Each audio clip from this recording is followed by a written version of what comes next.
Well, the time has just gone 7 p.m. and a huge welcome to everyone who's joined us this evening. We're broadcasting tonight on YouTube, on Zoom, and on Facebook. And most importantly, we want to tell you this isn't just a conversation between Paula and myself. This is a conversation that we'd love to include all of you on. So no matter what platform you're watching us on, please make sure that you comment, that you ask questions, and we'll make sure that all of those questions and comments are brought through and give Paula the opportunity to answer those questions as well. This is the 192nd broadcast brought to you by the SA Jewish Report, being watched now approximately 7 million times, watched around the globe. And so a big welcome to wherever you're watching from, and please take a moment in the comment section and actually tell us where you're watching tonight's broadcasts from. We are so honored this evening to have Paula Slier, internationally renowned journalist, award-winning journalist, join us. But before we do that, let us just quickly run you through some of the housekeepings. As you know, this series is brought to you by the SA Jewish Report, and you should go pick up your hard copy edition or read us online. So our hard copy edition, the front page this week is about South Africans really stranded around the globe.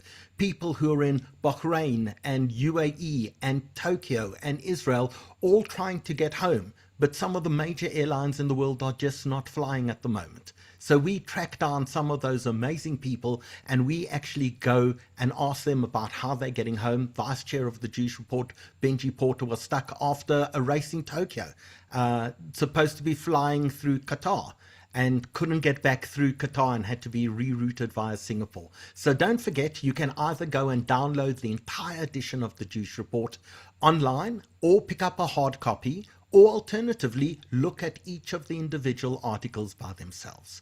But also, we deliver news directly into your inbox. So if you haven't subscribed, if you aren't one of the approximately 38,500 people who get our digital newsletter on a Tuesday, a Thursday, and a Friday, don't forget, that's exactly where you can go and subscribe. It's a bit.ly link /SAJR inbox. And you can subscribe for our 3 times a week digital newsletter, and you can make sure that the news is delivered directly into your inbox. Also, please don't forget that if you're picking up your hard copies, there are so many places, about 240 places around the country where you can go pick it up. Kosher World has hundreds and hundreds of copies in Glen Hazel. Checkers around the country, Exclusive Books, Discam, Pick and Pay, Spars, Check Dry Cleaners, Thrups, your school, your kosher bakeries, butcheries, delis and eatery, your shul. We're all over the place. So be some of the people who come and read us online, about 280,000 people who read us online every month, or the 38,500 people who get the digital copy, or the thousands and thousands, tens of thousands of people who read us in hard copy each week. Be part of our family, please. Also, don't forget that all of our webinars are available in 2 places, either through our website, just go and click on our little webinar icon, or alternatively, you can go onto YouTube under SA Jewish Report and you will find of the 192 webinars, probably about 175 are actually there online. You can go back and watch at any point in time. And with that, of course, tonight we are talking to Paula Slier, and the events that she's going to be telling us this evening are personal and lived by her. We cannot independently verify the accuracy of her accounts, although we have a long and detailed relationship with Paula. And during the week, Paula's ex-husband contacted us with a cease and desist letter asking us not to go ahead with tonight's broadcast. We believe that tonight is a very important story to tell. If Paula's ex-husband wishes to dispute any of the facts contained in tonight's broadcast, we want to give him the right of reply. In fact, that's specifically what we offered him. We offered him the opportunity to come on tonight's broadcast and specifically contradict or tell his side, a right of reply, which he declined. I'm sure he's watching this evening.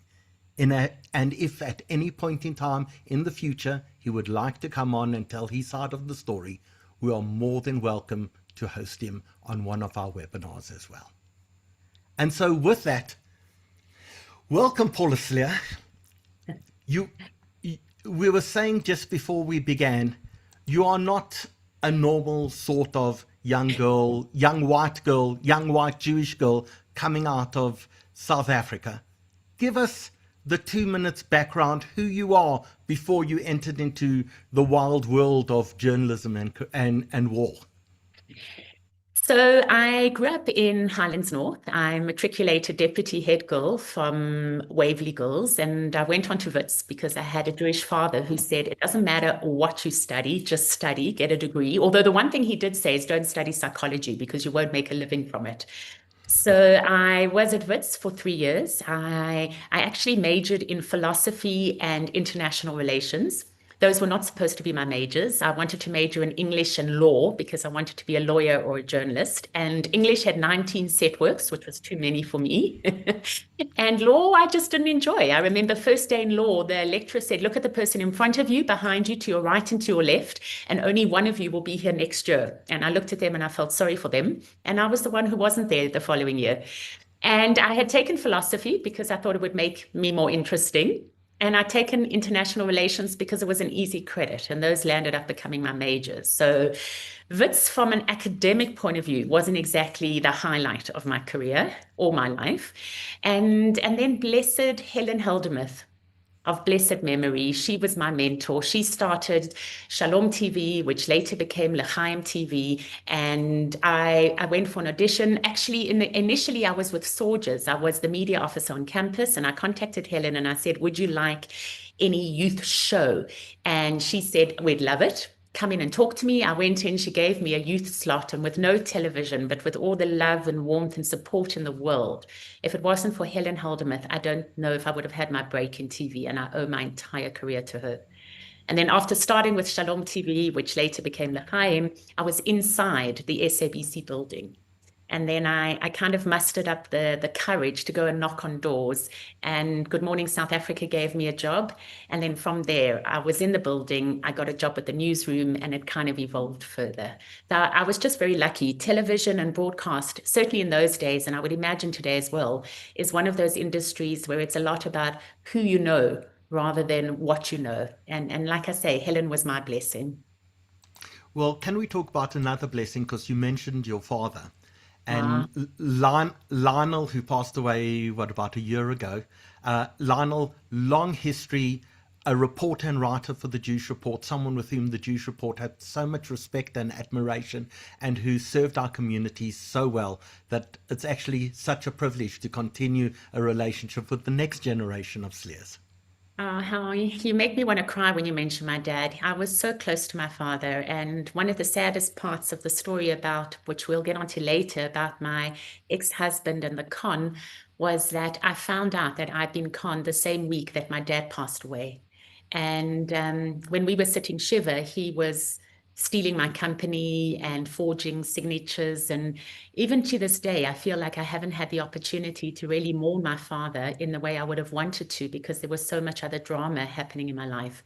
But I adored my dad. I absolutely adored him. And I used to, in the months before he passed away, he was quite ill. And I used to shout. And he'd always say to me, why are you shouting at me? But he could hardly hear me. So I wanted to make sure he could hear me. And I'd say, Dad, I love you. Do you know that I love you? And then he'd say, well, firstly, you don't have to shout. And secondly, yes, I know you love me. And the one thing my father always used to say to me was, thank you for choosing me to be your dad. And I just feel eternally blessed that I was his daughter. And people loved asking him, so does your daughter get her journalism from you? Because he wrote for the Jewish Report. He loved it. And he loved telling people with a huge chuckle, no, he got his journalism from his daughter, because he was actually a diamond trader. And he only started writing and entering the journalism industry when he retired. So he used to get a good laugh from saying that he learned from me how to be a journalist. So, Paula, we're not going to tell the story tonight, but we'll just drop a little snippet.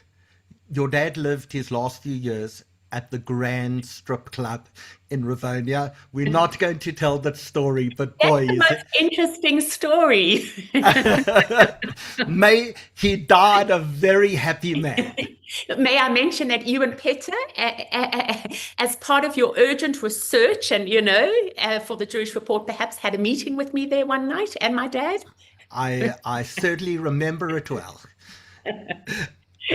Yeah, So a Paula, complicated story that. let's get back to the story. It's you're a journalist. You're at the SABC. You're involved in news, and then you decide to make Aliyah. Why that decision?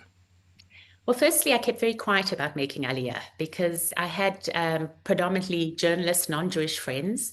And even when I made Aliyah back in 2005, it was an unpopular decision, particularly amongst the journalist circles in South Africa.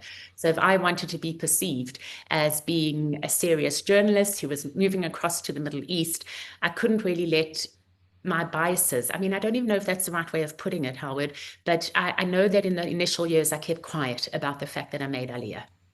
I had always loved Israel. I think going to Waverley Girls, I was one of three girls, three Jewish girls in the school. So I think that I had always felt a little bit left out. The first time I really made a huge circle of Jewish friends was at university when I joined Soldiers. And I think partly looking for an identity, partly wanting to uncover what being Jewish means. That was part of the drive to go to Israel. I made Aliyah when I was 31. And I think part of it was also that I wanted to break out of a restricted journalism environment like the SABC in South Africa. And I wanted to try my hand at the Middle East, at global news. Christina Amanpour, of course, would have been my hero in those days. And I watched her all the time on CNN. And Israel seemed the right springboard to go and then to launch a career in international politics. So were you able to move across your journalism when you move and go live in Israel? Yes and no, because the first 10 months I was unemployed. I lived in Machane Yehuda, which is the Shuk in Jerusalem. The And marketplace. the market, the marketplace in Jerusalem. I had a mattress that was on the floor. I had a television set that was on the floor, and I had one chair. That's the only furniture I had. I remember one of the guys in the marketplace used to give me free food because he felt so sorry for me. And I survived those initial 10 months by writing for South African newspapers and magazines and publications, but I very much was looking for the South African angle on stories. And I found there's South Africans living in the West Bank. There were South Africans in Gaza. So it wasn't a problem to find a South African angle. But how many stories can you do for a publication about South Africans living in the Middle East? So after about 10 months, the freelance work was drying up, and I was looking for work in Israel. And they were not looking. I literally was knocking on doors, and thankfully the Associated Press bureau chief was honest with me, and he said to me, look, you come from South Africa, you don't know the politics here as well as people who grew up in the region.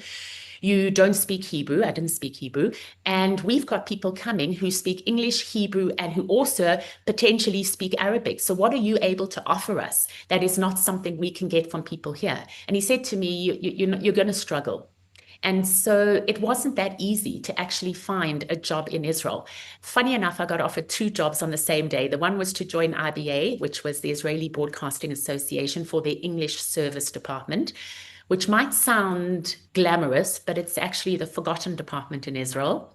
And the other one was to join Russia Today. And I said to my father, I applied, I heard that there's this correspondent job going with Russian television. Should I take it? And my father, whose mother came from Belarus, said, absolutely not. Your grandmother would be turning in her grave if she knew you were going to work for the Russians. She never had anything good to say about the Russians. But to cut long story short, I took it. I thought it would last 3 or 4 months till a real job came along. And 18 years later, I was still working for Russian television.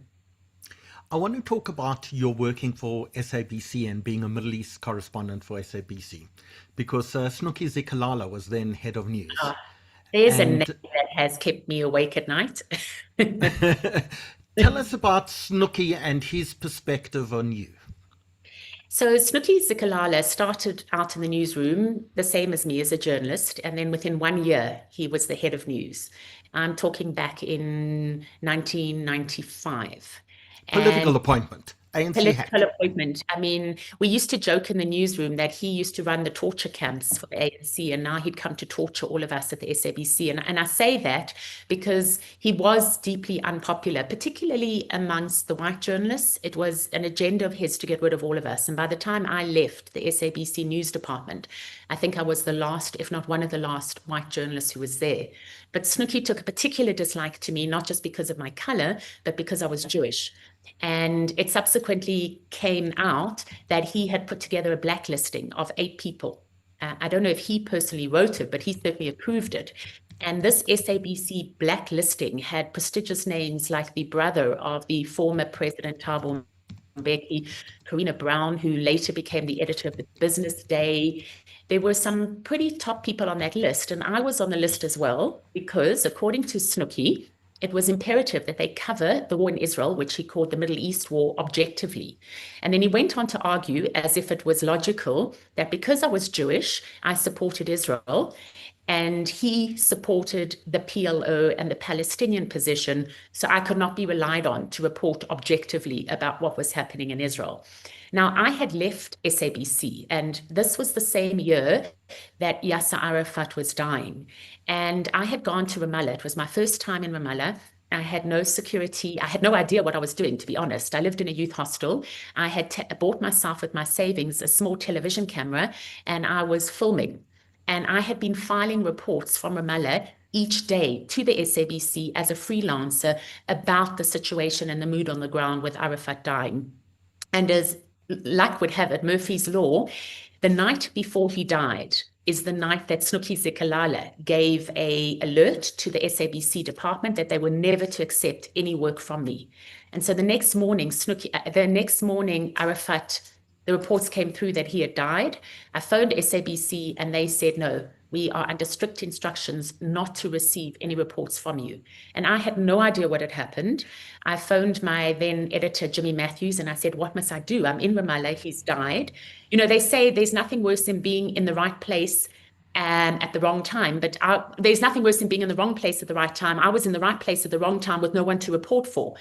And Jimmy Matthews said, just find somebody else to work for. And I phoned Katie Katapodis. And that's how I got my stringing job at 702. She said she'd never hired anybody so quickly in her life.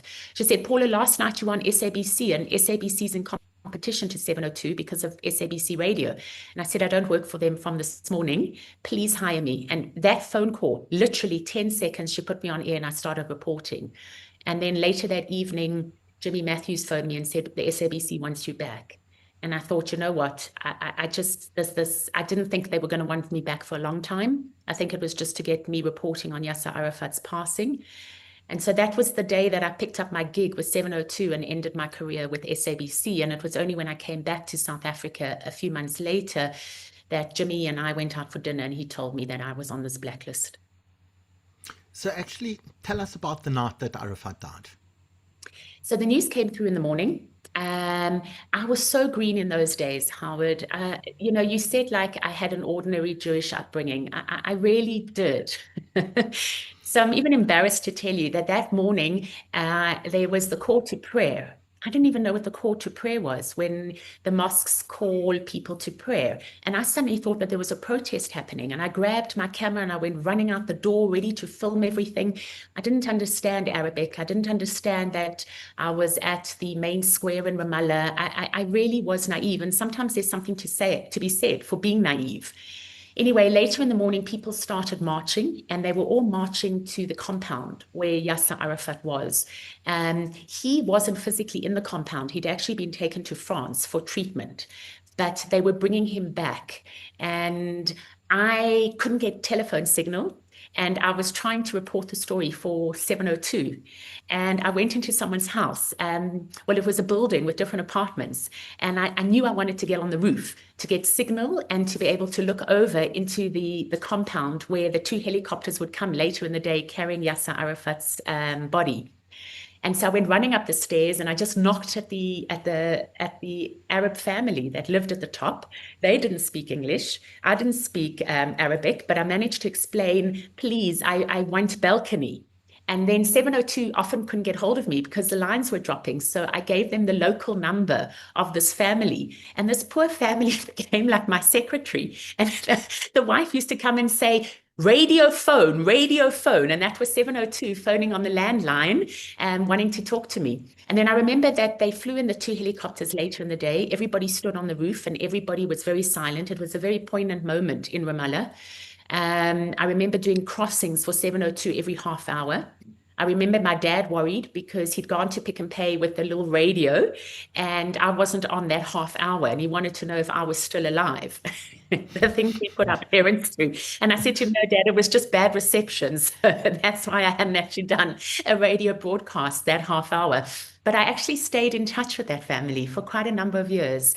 I didn't ever share with them that I was Jewish, which was one of the dilemmas I've had over the years, is going to Syria and Lebanon and all these Arab countries that are at war with Israel and making friends. And on the one hand, knowing that if I tell them I'm Jewish and Israeli, it compromises or it carries so much weight because of the part of the world that I'm in. But on the other hand, wanting to say, you like me and I'm Jewish and Israeli, like, can we move beyond the names, the identities that people have and just try and see people for who they are? So, Paula, you said you get a job offer from Russia today. Your father says, don't do it. What are your expectations? Do you think you're going to be a journalist or do you think you're going to be a propagandist? And how did that pan out? Well, I really appreciate the question. Thanks, Howard. Thanks for asking me. And don't shy away from asking me whether or not I was a propagandist. And I'm sure you're not going to, and you will ask me that. Initially, I just thought it was going to be a job. I just thought a couple of months, Russian TV, you have to take yourself back to 2000. We started in December 2005. So we're going back, 20 years. It was unheard of to have all these channels. Al Jazeera started the next year. French TV started the next year, France 24. So the idea of a Russian television network in English was just something unheard of. And it wasn't exciting to me. I actually remember thinking, is this the level to which my career has plummeted? I spent my 20s at the SABC, slowly working my way up the ladder. I have this run-in with Snooki Zikalala. Now I'm unemployed for 10 months. And now I'm working for Russian television in English. We had, the technology was new in those days, and I used to send the video over the internet. It was all still new. And we didn't go on air for the first few months. So it was like this idea of sending video to Russia, the other end of the world. I never saw anything online. I never saw the broadcast. So it all just felt very strange. And then fast forward a couple of months and the second Lebanon war breaks out. And that would have been the middle of 2006. And I don't remember why, but I just remember thinking, again, it maybe was the vegetables my father gave me, hell, it would be cool to go and cover a war in Lebanon. And I spoke to my editor in Moscow and he said, you want to do this? And I said, yes. And they said, great, please go. And that's how I got into reporting war. I had no training. I thought it would be an interesting thing to do. And the next thing I was in Lebanon. And I think that's why my bravery in the first few years was bravery, because a lot of it was actually learning on the job and seeing what was happening. It was not a propaganda channel in those days. I don't even think it was set up to be a propaganda channel per se. I think it found its footing as the years went by. In 2008, we had the Russia-Ossetia War, the Russia-Georgia War. And that was the first time that we started getting direction from Moscow, what they wanted us to cover. But for the first 2.5 years, a lot of it was me interviewing people who came from the former Soviet Union in Israel and just asking them their opinion on things. We had a lot of travel shows that came out of Russia.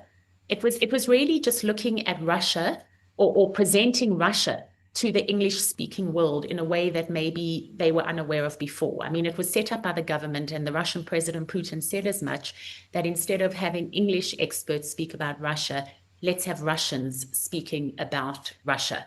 So initially, there was no question about propaganda. There was no question about, am I fighting an information war? It wasn't like that. It became like that as the years went on. So as time went by and things start becoming more propaganda, what level of freedom do you have? Can you report things as you see it, or are you given instructions before every report? So both are true. Firstly, remember, I primarily became a war reporter.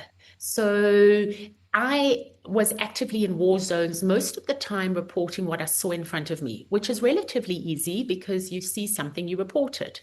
When it starts becoming propaganda is when, for example, they would send me to Eastern Ukraine, which is that part of Ukraine where the locals support Russia. So nobody there was going to speak negatively about Russia.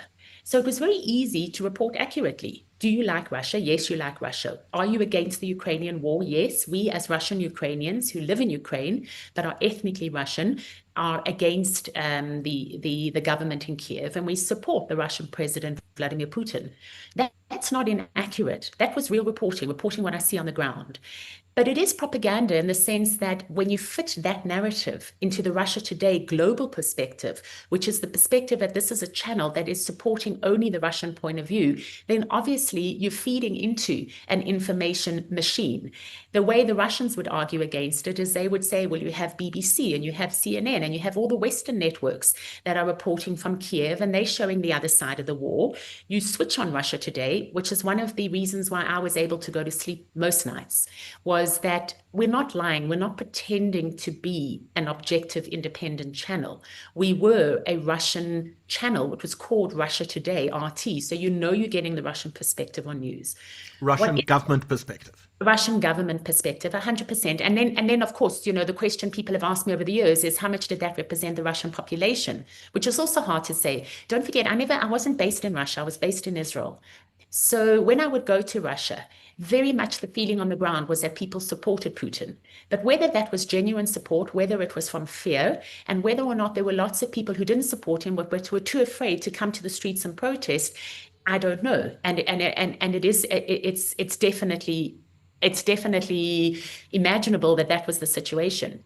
I do want to just backtrack one moment. Howard, you asked me about whether or not they would tell me what to say. They didn't have to tell me what to say. You see, what happens is when you report from a particular perspective long enough, A, you understand that perspective, and B, something I had to monitor myself constantly is because I was always telling the Russian perspective on news, I started to see the world through the Russian perspective, which is why I appreciated having my sister Haley in London phoning me and saying, people in London hate Russia, Paula. Not the whole world agrees with what you say. My father, when I used to phone him in Joburg, he loved Putin. So that's how I knew that Russia Today was doing its job and my father was watching RT nonstop. But for example, when I went to Syria, the Russians supported the Syrian president Bashar al-Assad. On the one hand, it was useful working for Russian TV in the Arab world because most of the Arab world supports Russia. So I always felt like I had that extra line of protection because I was working for Russian TV. It became a little bit confusing and risky if people realized I had an Israeli passport.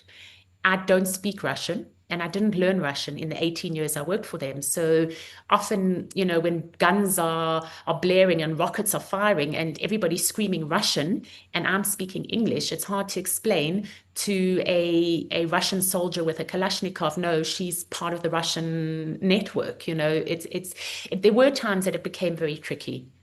But, so can I ask on Syria? So when you go to report to Syria, and there are 500,000 people at least who died in the civil war in Syria, most of them killed by Bashar al-Assad and his troops with Russian help and support and Russian military bases in the country. Do you tell that story or do you tell a different story? We told a different story. So again, that would have what you're saying now, the Russians would argue that that's the story being told by CNN and BBC and Western media, and it's one narrative coming out there. Not enough people are hearing the Russian point of view in the Western world.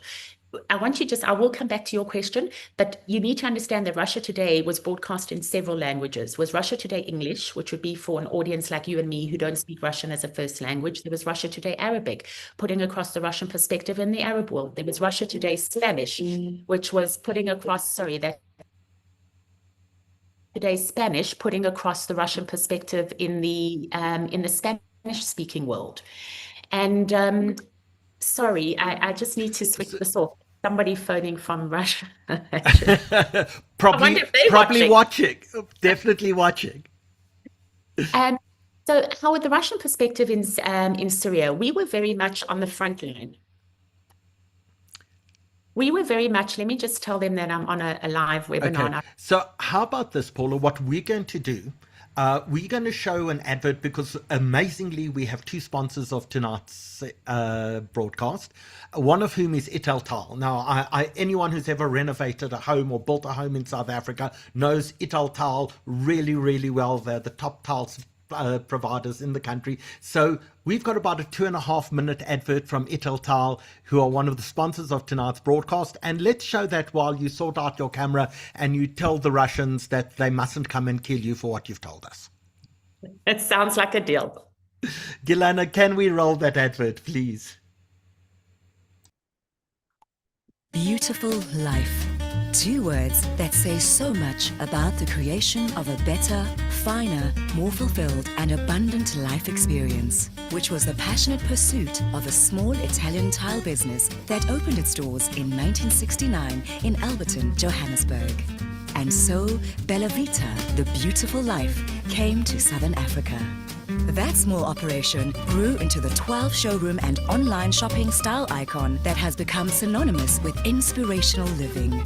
With an eye for design and creativity and a passion for perfection, Italtile is a trend leader, a brand that has raised the bar for the curation of the world's most exclusive and desirable home improvement names from Italy, Spain, Switzerland, and Thailand. Italtile ensures an end-to-end service to help customers live beautifully.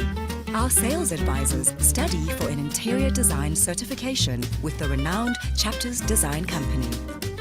With our sample service, customers can take home and try before they buy. Each showroom offers Italtile's signature blend coffee, but Italtile's beautiful service doesn't end at the door. Another Italtile retail differentiator is our residential agents who are on hand to deliver our customers' decor dreams for new builds, rebuilds, or extensions. Specialized technical products, extensive range, and professional advice are also the hallmarks of Italtile Commercial. And it shows. With a national footprint, Italtile Commercial offers top-notch local and imported products to high-end commercial projects, both in SA and beyond our borders. Our teams of commercial experts collaborate with building project professionals, specifying the perfect finishes for some of Southern Africa's most beautiful commercial developments.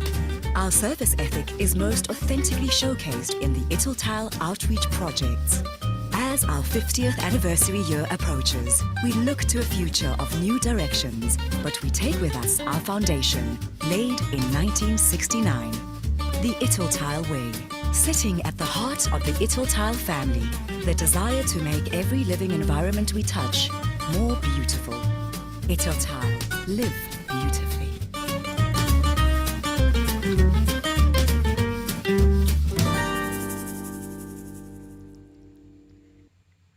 So, Paula, I hope the Russians didn't want to kill you after that. I'm still alive and speaking. I just switched off my phone and said, please don't call. Cool. So we're busy talking about working for Russia today. Tell us the story they want you to tell about Israel. Howard, I just want to quickly, if you don't mind, 1 minute, just finish answering the question about Syria. You were saying that, all these people are dying, and what's the story that the Russians are putting across? The Russians had me on the front line, so I was right on the front line that kept moving.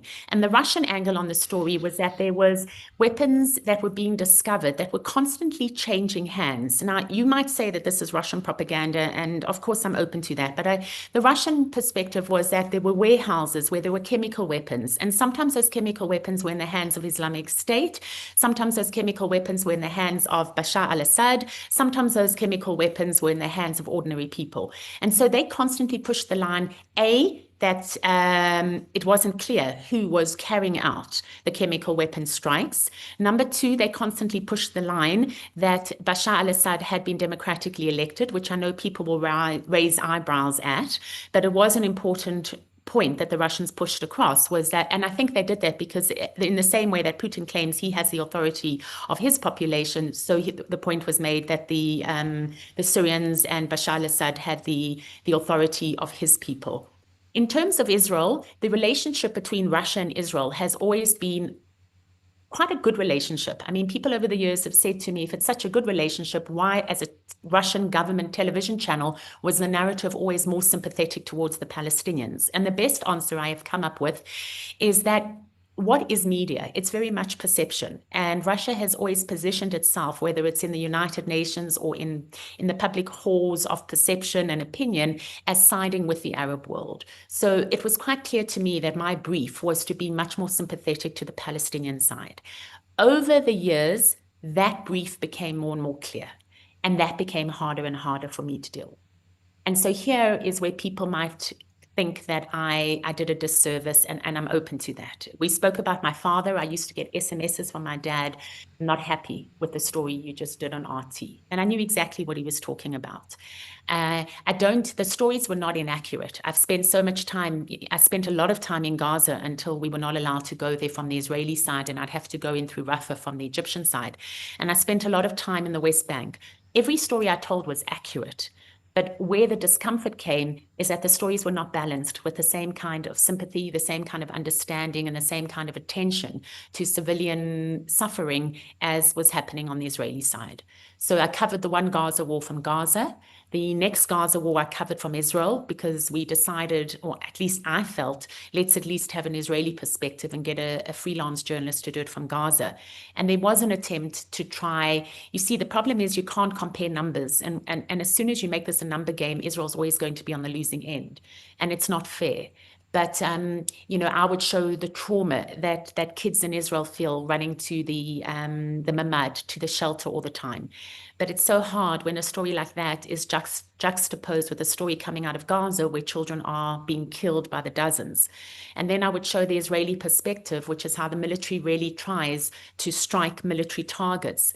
But then they would show the Gaza perspective, where you'd have locals saying, well, they kill indiscriminately, and why are so many civilians being killed? And then you would argue from the Israeli side because they use them as human shields.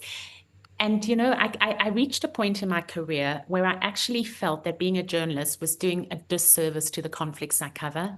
And that's where I am today as well, where I feel like something like the Israeli-Palestinian conflict goes back so far and needs so much context that, because media is so often headlines and sound bites, you lose the nuances, you lose the context, that I started not being proud of the work I do. Not that I don't think I was doing journalism, but that I think in the bigger context of wanting people to understand what's going on, you feed into the kind of quick narratives that people have. And people just take the headlines and the narratives and they glean what they want. And it's just become a million times worse with social media. I was lucky, at least in the beginning of my career, to go to war zones. Today, people call themselves journalists and they do armchair journalism, where they just sit on their computers and just regurgitate what's being said. And no one's even checking if initially the first things that were said were even right. The whole industry is in crisis, and we've become a profession of verification, of trying to work out what is true, what is not true. Whereas at least when I started my career all those years ago, we were at least attempting to do something good. I'm not so sure journalists are doing that today. So a reminder to everyone who's busy watching us, if you're watching us on YouTube, please click the like and subscribe button. That allows us to communicate with you. So please, it's a small thing that we ask you to do, but please don't watch us without liking and subscribe what we actually do. That allows us not only to notify you when we have webinars, but also it allows us to grow our channel. So that's the one favor we ask back in return for these webinars. But Paula, if I can, to give people a sense of what it was like to be a war journalist, I want you to take us on a journey, and we've put through a few little videos and a few little slides. And if I can ask you to kind of give us some anecdotes, because you're in amazing places. You were in Gaza, you were in Syria, you were in Iraq, you were in Lebanon, you were in Egypt, you were in Libya during the fall of Gaddafi. These are inconceivable stories that a little girl from Joburg is actually living that life. So if I can share my screen with people, and if maybe you can just take us through, the first thing we're going to do is just watch a little short video, and then we'll go on to some of the war zones that you're in. I can hear people screaming in the street, and we were hearing the same kind of sound. So let's just stay down and...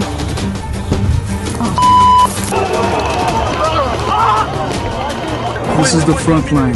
The civilians here cannot fight ISIS. Everybody started crouching here. We're taking a position.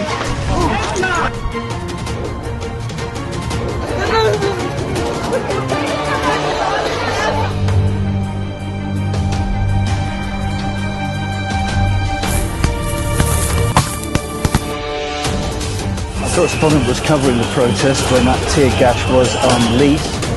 I'm fighting for my people, friends and family members that we lost.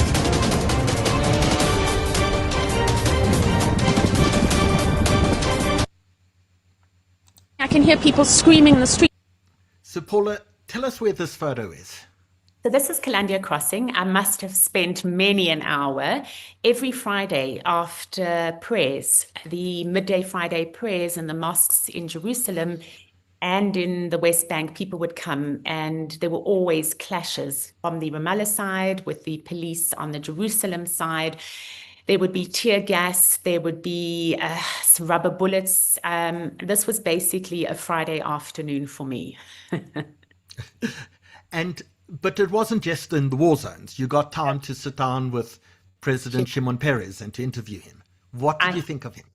Oh, he was one of my highlights. I interviewed Netanyahu as well, but this interview with Shimon Peres, he came to South Africa, if you remember, on behalf of the IUA-UCF, and that was the last international trip he did, was coming to South Africa. This was before he came. This was in Israel. He was a wise man. He spoke so beautifully, and he still upheld the whole ideal of peace between Israelis and Palestinians, which I have to say, after living in Israel and reporting on the conflict for 18 years, I've started to lose hope that it can ever be resolved. But he really seemed to believe that it could be. And if people get an opportunity in Jaffa or close to Jaffa, is the Peres Peace Museum, and absolutely essential viewing. Deals with his peace efforts, deals with innovation and technology, absolutely worthwhile seeing. But this is a slightly different picture. Tell us where this is. Well, firstly, this is a bad hair day. I think at that period, I was trying out blonde and I realized it wasn't exactly the most flattering color. This is the Al-Aqsa Martyrs Brigade fighters. So those were your fighters of your Fatah branch in Gaza. And I was interviewing them. What was particularly scary was that when they took off their masks, Howard, they were youngsters, 17, 18. And then they put on those masks and I was really, really frightened. There's something about when you can't see a person's face that is really frightening. Now, what happened in this picture was that after I did the interview, they wanted a photo with me. And they put their scarf around me and they put one of their AK-47s in my hand and they took some pictures of that. And a couple of years later, those photos resurfaced online.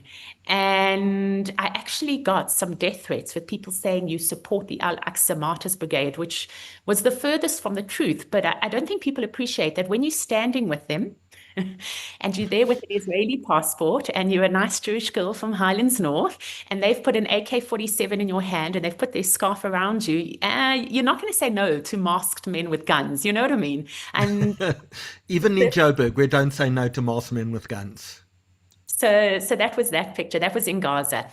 This is in Iraq. That was what I call my fixer. He was a Peshmerga, which were... What is a Peshmerga? Sorry.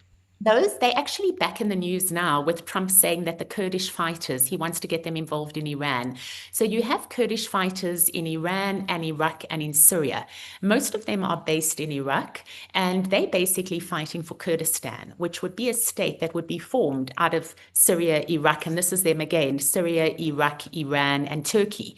And they were hoping, I was there when they were fighting Islamic State, and they called themselves the foot soldiers of the West. And they were hoping that the West, particularly the Americans, after they had sacrificed their own people and gone to fight on foot with Islamic State, would give them their own state, their own Kurdish state. But it didn't happen. But now we hear Trump saying again that he's going to be fighting with the Kurds, or he's using the Kurds as his foot soldiers. Why I laugh at this photo is because I look so overdressed with my helmet and everything. But when you take insurance and you go to war zones, they insist that you wear a helmet and a bulletproof jacket.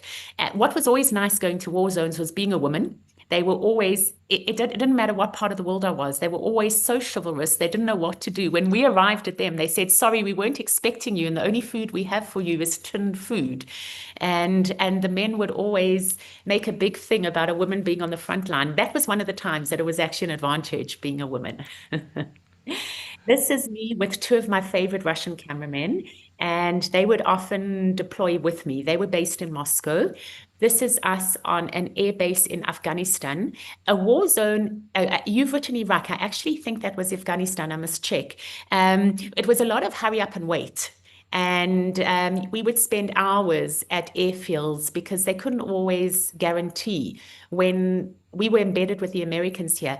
They couldn't always guarantee when an American helicopter or plane would arrive. And somebody in South Africa, I forget who it was, sent me a message, an urgent email when they saw this picture, when I was reporting, saying, Paula, for God's sake, put your helmet properly. It's supposed to protect your head, not be comfortably pushed backwards. You see, a nice Jewish girl from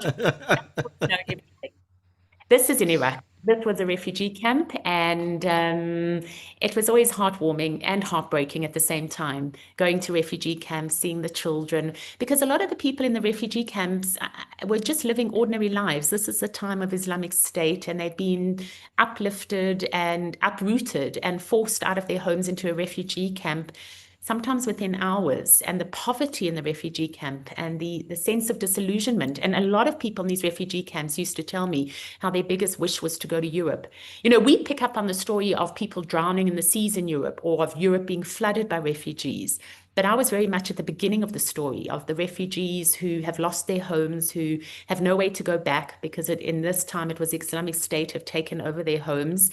And they were hearing these stories that Europe had opened its arms to refugees. And that was the dream for so many of them. I remember father saying it was the only way he thought he could give his children a future. This is me and Yuri, an Israeli-Russian cameraman who I spent some time with, quite a bit of time in Ukraine. This is in Ukraine. We're working for the Russian television here. We went to Kiev once, but it became very dangerous, and I had to be taken out. This is back in Iraq with the Peshmerga. And in those days, social media had started. So every time I did a story, I had to tweet it and put it up on Facebook. This is Syria. And this is just the complete devastation and destruction in Syria. The way I went to Syria and Lebanon from Israel is I would travel through Amman or Istanbul, and I would try and get rid of my Israeli passport because I'd have to leave my Israeli passport when leaving Israel. So in Amman, they have lockers in the airport, and I would lock my Israeli passport there and then travel on my South African or British passport. British just because you needed less visas. But for example, when I was in Libya, I hadn't managed to get rid of my Israeli passport, and I'd hidden it in a book. And I vowed I would never put myself through that kind of stress again, because they would check our hotel rooms in all these countries when we weren't there. So that was Syria during the worst of the bombings of the civil war. And there was a whole spate of church bombings in Egypt, where Islamic State in particular were targeting minority communities. There's maybe about 8 Jews who were living in Cairo at that time. I did a story with them, and I wanted to tell them that I was Jewish, but obviously I couldn't because I had a translator who was Arab and who was translating their Arabic to my English. But I met a woman, a Jewish woman, who would only talk to me through the barbed wire of her front door. And she said to me she dreamed of going to Israel, but she heard it was only for Ashkenazi Jews. And when I got back to Israel, I gave her phone number to the Jewish agency, and I said to them, please try to follow up with her and see if there's an option to bring her to Israel, because she's obviously under the wrong impression that she can't come to Israel. This was in Afghanistan. We had just arrived from the airport. I literally had not slept. We came from the airport straight to what we call a live position. It was during elections. It was boiling hot, and look at what I'm wearing. I wanted to be sure that I would be covered up completely. They were very strict in Afghanistan about making sure that you completely cover yourself. In fact, I even sometimes wore the outfit of the Taliban, where the only thing you could see was through your eyes. And here I'm doing a live report for Russian TV on the elections. And here was Libya. I was Later, this I think is actually a video, so let's play this. Paula, bring us up to date on those strikes. What are you hearing from inside Libya at the moment? Well, Well, there's just been a blast of gunfire, which you heard behind me here in the capital city, Tripoli. It's not immediately clear what's going on behind, but a short time ago there were protesters here. So we certainly are starting to feel the effect of this military strike and of the reaction from the Gaddafi regime here from the capital city. Now, so far we are hearing that more than 20 sites have been hit by these warplanes from the international community. Increasingly, it does seem as if this is an operation that will be happening in the east and the west of the country. The French Defense Ministry has confirmed that some 20 French planes have been used and that they've been hitting tanks and military personnel vehicles. Now, that operation has been concentrated largely in the rebel-held town of Benghazi, and the latest word there from rebel fighters is that Gaddafi forces have been pushed to the outskirts. Now, at the same time, we're hearing from the United States that it is playing a leading role in these operations, but not necessarily leading the operations per se.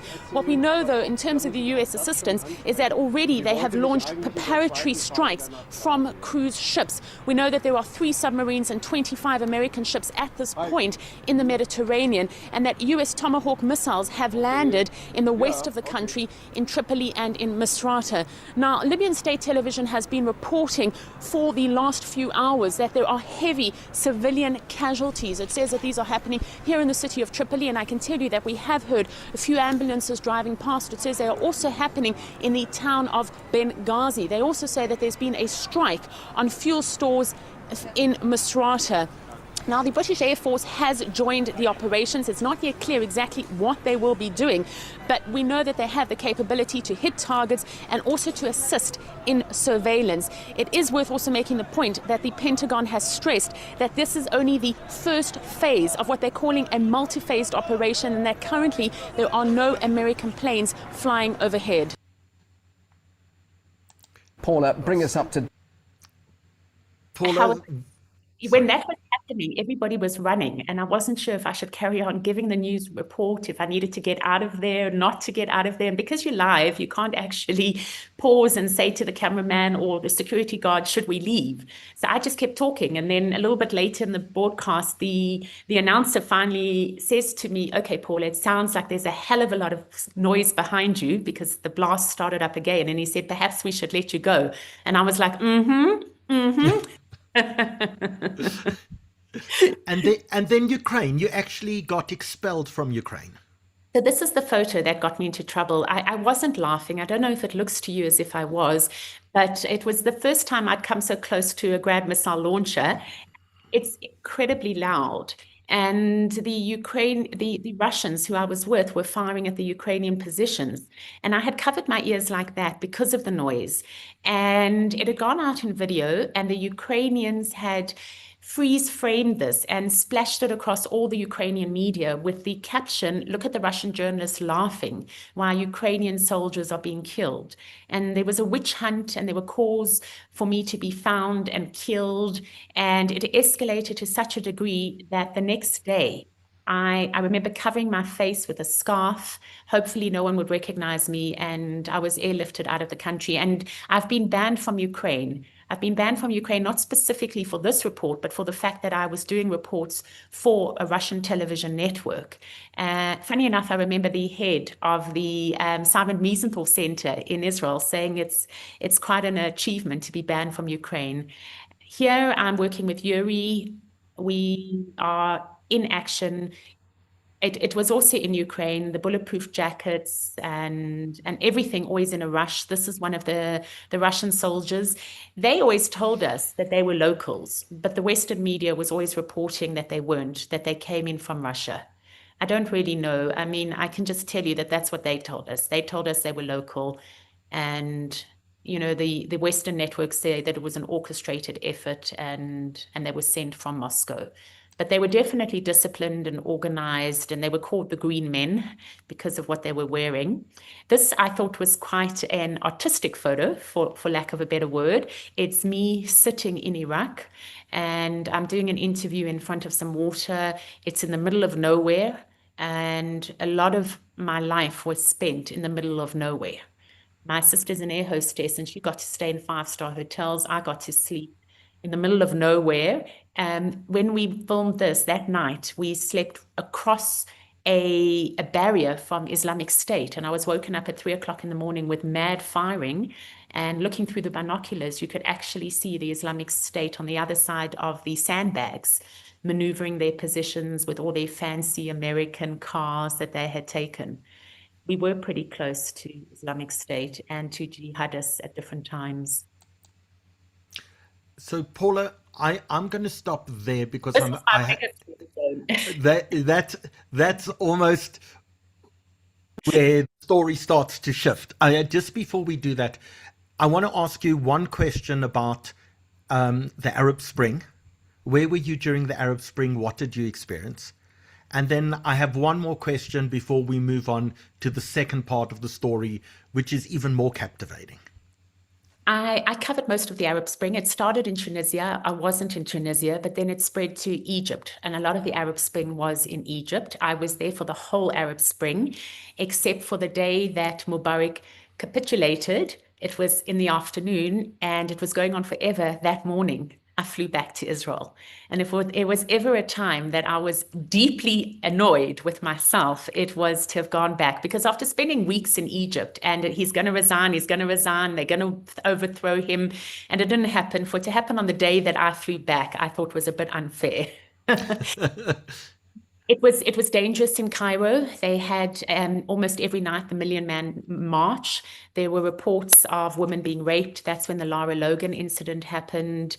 I then moved across to Syria. I spent a lot of months in Syria. That's where they had their civil war. I had some dangerous situations in Syria. I was mostly in homes. I also went to Aleppo. I visited, just for my own Jewish connection, the square, Martyrs Square, where Eli Cohen, the Israeli spy, was hanged. And that was very moving to me. It had nothing to do with the Arab Spring, but I managed to say Kaddish at the place where he was hanged. And then Libya. Libya was very scary. As you mentioned earlier, I was there when Gaddafi was overthrown. The Russian embassy closed, and they came to say to us that they are pulling out of Libya. Do we want to go? And Russia Today Arabic left, and myself and the cameraman stayed, but the cameraman could not speak a word of English. He had actually come with another cameraman who was going to be the translator, and that cameraman had arrived in Libya with an Israeli stamp in his passport. So he got duly turned around and put on the next flight out. So what was particularly hard for me was navigating a war zone, and I'm sure it was hard for the Russian cameraman when neither of us could speak to each other. And there we were with bullets flying and missiles landing, and we're trying to communicate whether we should go forward or back. I don't recommend that. That was like an added fear. And like I say, I had my Israeli passport with me on the inside cover of a book I was reading. And in retrospect, I should have just flushed it down the toilet. And I think that was most of the Arab Spring. I did a lot of time in Iraq. I did a lot of time in Afghanistan. And then I came back to South Africa, and I did some countries in South Africa for RT. So, Paula, the one question I do want to ask you before we move to the second part of tonight is, you got to spend a night in Auschwitz. Tell us that story. It was a deeply personal story. Russia Today did not know that I had such a strong connection with Auschwitz. My father's family all came from Holland. And my father's father, survived because he'd come to South Africa as a diamond merchant before the war with his brother. And the brother had gone back to Holland when the war broke out. And my grandfather's entire family were wiped out. And a lot of them ended up in Auschwitz. We managed to trace a lot of the family. They either went to Sobibor or Auschwitz. And it was the 70th anniversary. If I'm not mistaken, it was 2015. It was the 70th anniversary of the liberation of Auschwitz. And Auschwitz is in Poland. And with the Polish-Russian politics, they did not invite the Russian President Vladimir Putin. So I guess they just thought maybe they didn't have another journalist to send. I just got a message from head office. Can I please go and cover go to Auschwitz and cover the fact that Putin is not there and hasn't been invited. And I mentioned to them that it was the fourth time I'd gone to Auschwitz. I'd been 3 times before on the March of the Living and on personal trips just to say Kaddish at my family's I can't even say it, their graves at Auschwitz, essentially. And after I shared the story with RT, they said, would you go back and make a documentary? And of course I would go back and make a documentary. And we landed up spending a night in Auschwitz, as you say. And Howard, you can imagine, Auschwitz is scary enough in the day, but to be there at night when everything seems to be moving and where there seem to be shadows and ghosts, and we were walking through the barracks, and to know or and to touch those barracks, because we were a filming crew, we were allowed to go to places that you can't go just as a visitor. And I remember the guide telling me that there was once a Holocaust survivor who had come there with his family, and the Holocaust survivor had wanted him and his family to spend the night in the barrack where he had spent during the war. And the family had said to him, come, Dad, let's not stay. You should be pleased that your children and grandchildren don't have to experience this. Let's rather go back to the hotel and order a pizza.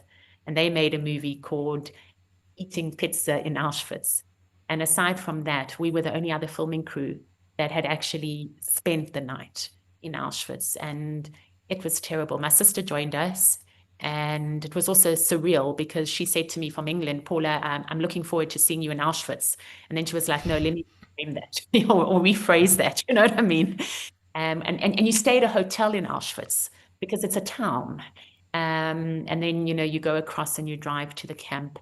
It was very moving. And in that respect, everyone I know has their own personal story and can tell their own story of their loved ones that died in the Holocaust. But in that way, I felt incredibly privileged to work for a network where I was afforded the opportunity to tell a story that was so personal. And then later I told another story. That documentary was entitled 119 Lives Unlived, because when I researched the story, it turned out that there were 119 direct family members who had been killed. And then later I did a story about my father's mother who came from Belarus. She was actually one of Isaac Ochberg's orphans. And I traveled back to Belarus and I did the story of the family that had not come with my grandmother and her siblings to South Africa. And all of them died in Belarus. And one of the most tragic stories about the Belarus Jews is that they ran out of ammunition. So my family would have been amongst those who would have been thrown into pits and just left to suffocate because there was no ammunition for the guns and there were no bullets to kill people.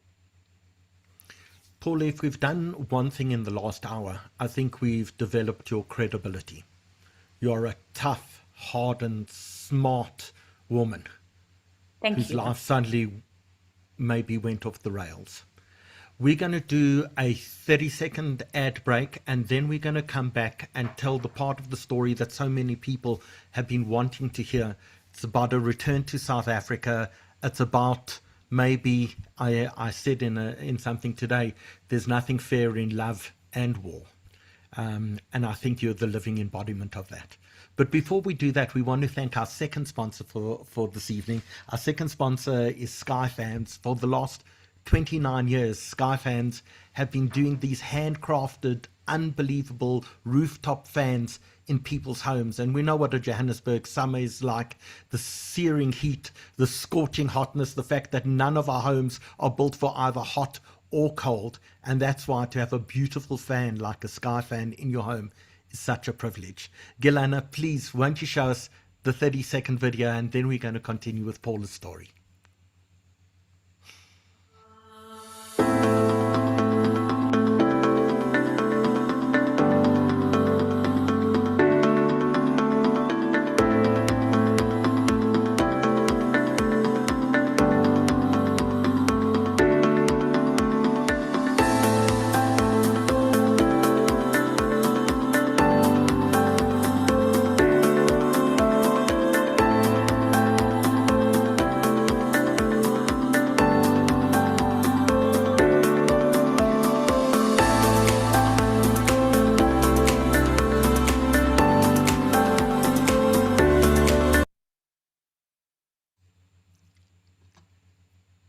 Gilana, thank you for being on Controls this evening and for doing a fantastic job. And to everyone watching us on YouTube, don't forget, you have to click that like and subscribe button, please. That's the one favor we ask you in return for watching this evening. Paula, Russia today starts to fall to pieces after the second invasion of Ukraine. Many of the European journalists leave, the Western journalists leave. You decide to stay for a while, but ultimately you return to South Africa. Tell us your story. So I need to say that in the 18 years I was with RT, they were incredibly wonderful too. They were a very, very good company to work for, and no complaints. But as you say, the second Ukraine war happens, and I think one of the lessons is that it doesn't matter how much propaganda, how much media, how many stories you tell. I don't think you can compare with what's happening on the ground, and the appetite for Russia and the appetite for Russia's position on the Russia-Ukraine conflict was not something that the international community even wanted to be open to the Russian perspective about. So RT was cancelled and switched off in the United States, the same in most of Europe, the same in South Africa. And round about then, well, actually, it was a direct consequence of that. I was called into the office in Moscow, and I was asked if I would like to come back to Africa, because very much what the Russian government is doing is repivoting itself, repositioning itself with BRICS countries. Russia Today, as a Russian government media house, was following that. So they were quite keen, actually, for me to go to Ethiopia, where the AU is based, but they didn't really mind. And I said, I'd love to come back to South Africa. My dad was not well. My mom lives here, and it would be a nice opportunity to come back to my family. So I sold my apartment in Israel, and I put everything in storage. It was kind of like should I just say a break in my life? I wasn't quite sure what was going to happen afterwards. But I thought I would come back to Israel, and I came back to South Africa. I worked for RT for another 8 months or so. I set up RT Africa, and I went to Somalia. I went to the Central African Republic. I was starting to become a little bit frustrated with RT. It was becoming too much about telling me what to say. And now the whole directive was about Africa. And I don't think people realize just how influential Russia is or wants to become in Africa. And that was becoming very much the reason for setting up RT Africa. So around about this time, my best friend, and we'd been best friends for 20 years, Samantha, introduces me to a guy who she's known for 10 years because she was dating his cousin. And I meet this guy, Trevor, and I fall madly in love. I was 50 years old. I had never been married. I had obviously been in relationships. I'd been in a long 12-year relationship in Israel, but I had never met someone who quite matched me on every single point. And this man matched me on every single point. And I know he's watching. I know that he's going to listen carefully to what I say. I know he's threatened to sue you, Howard, and that's why I'm very grateful that you still decided to go ahead with this. And I think I want to say to him, because I found out that he was conning me the same week my dad died, and we never spoke again. And if I had the opportunity to speak to him again, there would be two things I would want to say. The one would be, what kind of human being pretends to be someone else to the point that you fall in love with the person? I fell in love with who Trevor pretended to be. And towards the end of our relationship, I found out he was nothing like that. And the man he is very far away from the type of man that I would have fallen in love with.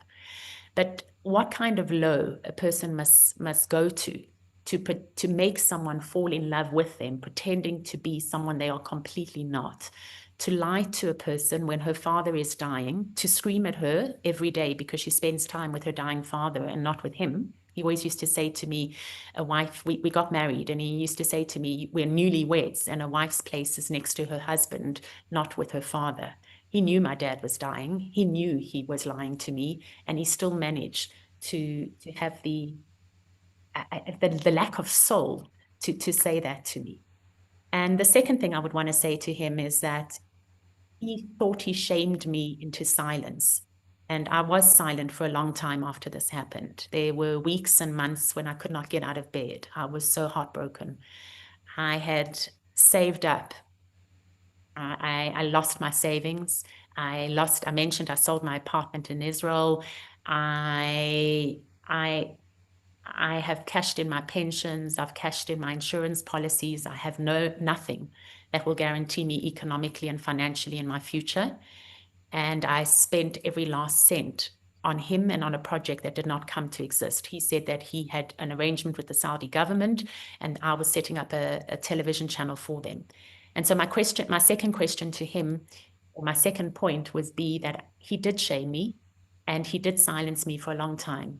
But the reason I decided to do this webinar is that this is how I'm reclaiming my power, Trevor Bester. And you will never again be allowed to do this to me.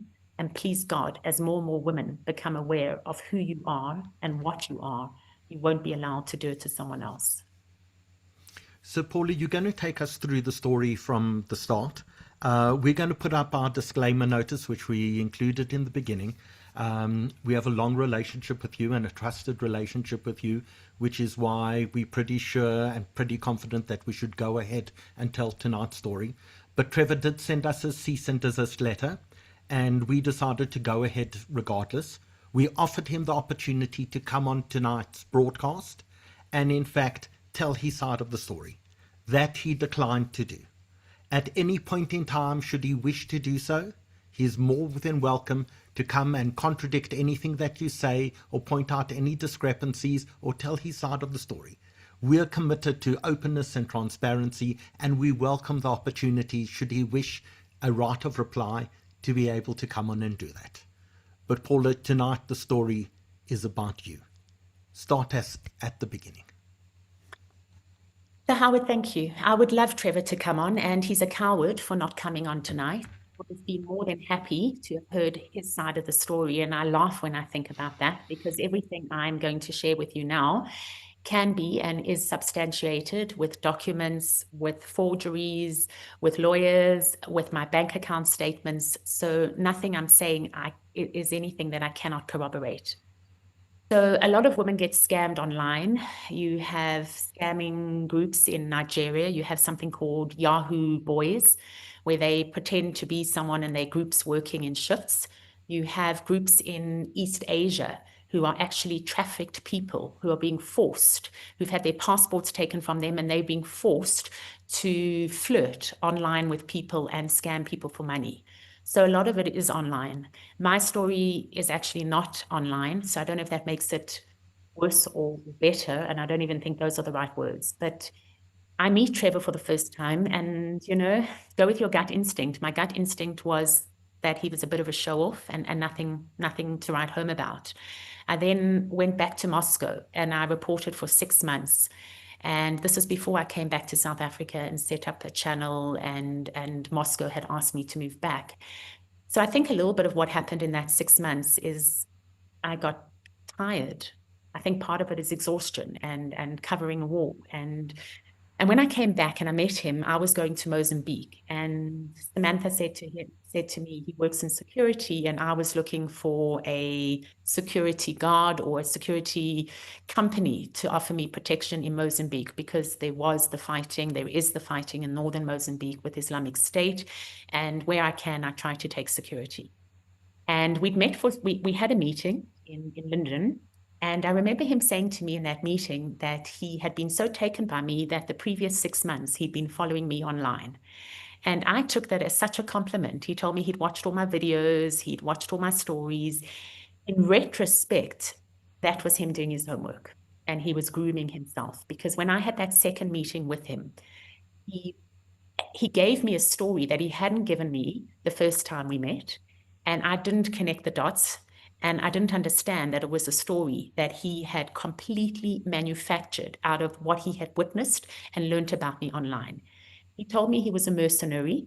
What I'm going to share with you now, nothing is true, but I believed it was. He told me he was a mercenary and that he only had a year to live because he had brain cancer. That was the reason why later he asked me to get married. He said, with someone who only has a year to live, there is nothing that he would want more than to marry me. And I don't know if other women would fall for that, but I remember at the time being quite touched and thinking, he wants to marry me, and that's the only thing he wants. And I was not a woman who wanted to get married, but it just touched me. And I mean, let me just mention that I'm talking about something.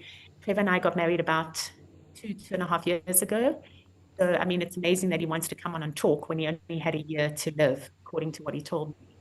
He told me he was in special forces. I did actually go online and research him, but there was nothing about him online. And he told me that's because he was with special forces and he was a mercenary. Did I really think that he was going to have anything online? He told me he worked for the United Nations and he was based in Kenya and he ran their operations. He also told me he lived and worked in every country in Africa. And it all was, and he loved Russia. I mean, not that you need to love Russia to be someone that I would be attracted to, but it was an added bonus. You know, he really understood Russian politics. If you knew how many hours I have listened to his stories of war, I stopped talking about my stories of war because they paled in significance. And I still sometimes can't get my head around that those hours and hours we spent talking was actual nonsense on his side. He told me about coups he was involved in Africa. He told me about smuggling money into South Africa. He told me about fighting, and there was a crossfire. I don't even remember which country it was. And him and this close colleague of his, Andrei, who later died in the Russia-Ukraine war, and he should have been with him, and that they were the third force that prevented a civil overthrow. It all sounds ludicrous now because we know he's a con artist, but at the time, it really seemed believable, and something I want to share with people, and I think only somebody who's been in the situation understands, is that they groom you. Trevor love bombed me. He was everything I'd ever dreamed of and never thought I would meet. I remember at the age of 49, Samantha saying to me when I came out of my previous relationship, Paula, are you sure you want to end this relationship? Because even if you're not madly in love, what men go for women in their 50s? You're probably never going to meet someone. And then at 50, I meet this man who just bowls me over. And I actually thought I was going to write a book, and the book was going to be called Second Chances. And it was going to be for all the women out there like me who never thought that they would find their dream man and who'd been single, or women who were divorced and thought that, you know, they would never get a second chance. And this was going to be Second Chances. How the most unsuspecting person, me, found her match. And so it kind of happened very fast, which is another thing they do. They don't give you enough time to breathe.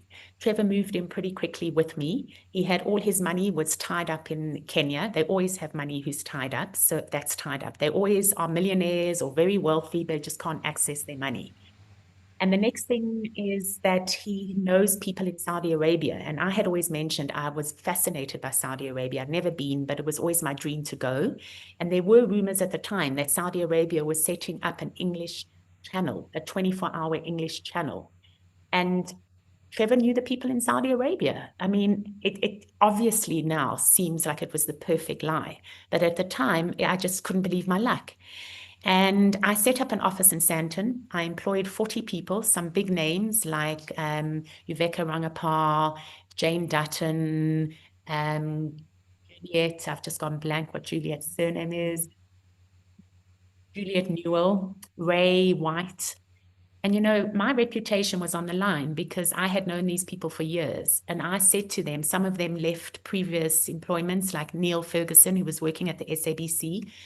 And Neil came into my office and he said to me, is this channel going to work? And I said to Trevor, is this channel happening? And Trevor swore that it was happening. And I had no reason not to believe him. And I poured millions into that account, into that channel.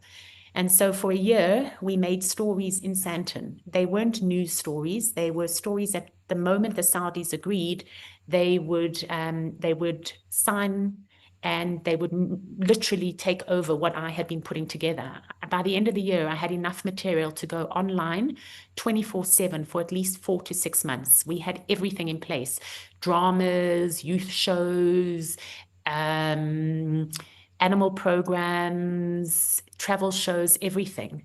And I was putting all my money into this. Trevor would go to the Saudi embassy, he told me, 2 or 3 times a week, and he met with a guy they called Marwan. He had one of those hijabs. I don't know exactly what you call them in the Saudi culture, but he had one hanging up in his office, and he would leave the office wearing it because he was going on Friday to pray with them in the mosque in Pretoria. And having worked in the Middle East, a lot of it sounded plausible because it is a relationship. I said to him, would the Saudis not mind that I'm Israeli or that I'm Jewish? And he said, no, on the contrary, not. And then October the 7th happened, and he said the Saudis don't want to launch now because you're Jewish and Israeli. They want to launch later, and it would give a good message to the world that the Saudis are working with an Israeli, but they're putting it on hold, but please carry on making all these programs. And so where did the money come for these programs? It was all the money that I had, just pumping it into people's salaries, pumping it into the expensive rent, everything. And we were running like a fully fledged newsroom. And I was promising everybody that this was going to go off the ground. I never met the people in Saudi. But Trevor said, like, there was no need to. He was doing the meetings. Howard, I just want to say something that I know it sounds maybe because people know I've been conned, like, how could I be so naive? And when my dad got very sick, the week before he died was the first time that I had a chance to sit down and look at the bank statements. We were running a 24-hour channel, and I was put in charge of content. I made myself in charge of content, and I put Trevor in charge of the money. And I never checked the bank statements. I didn't have time to. And people say, how can you be so naive that you just let your husband run the whole financial aspect? The thing is that I was in love with whoever I believed this man was.